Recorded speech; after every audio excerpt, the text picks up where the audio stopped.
और हम बनाने जा रहे हैं लाल चटनी। चटनी बनाते हैं और चटनी बनाने के बाद फिर हम कबाबों को शेप देंगे और उसको सिर्फ हमने फ्राई करना है। तो आज जो ये लाल चटनी बनने जा रही है, वैसे आज का जो कॉम्बिनेशन है बहुत ही अच्छा सा है।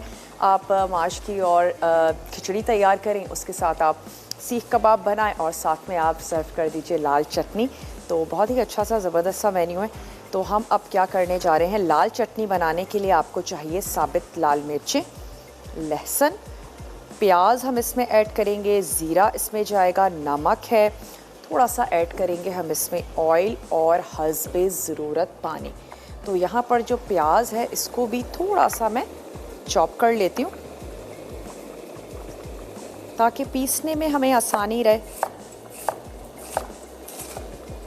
तो चटनियाँ तो वैसे अच्छी लगती हैं, खानों के टेस्ट को भी बढ़ाती हैं और इसके अलावा गर्मियों में तो स्पेशली चटनियों का काफ़ी इस्तेमाल किया जाता है। डिफरेंट चीज़ों के साथ चटनियाँ हो गई, अचार हो गए, इनका काफ़ी इस्तेमाल किया जाता है। तो चलें, ये मैंने इसमें एक अदद मैंने ले ली बड़े साइज़ की प्याज, इसको ऐड कर देते हैं ब्लेंडर में। साथ ही इसमें जाएंगे लहसुन के जवे और हमने ऐड कर देनी है साबित लाल मिर्च।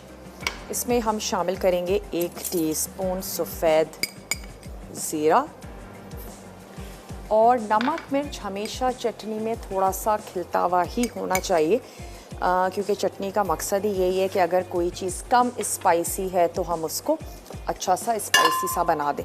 तो हम इसको मिनिमम पानी के साथ ब्लेंड करने की कोशिश करेंगे।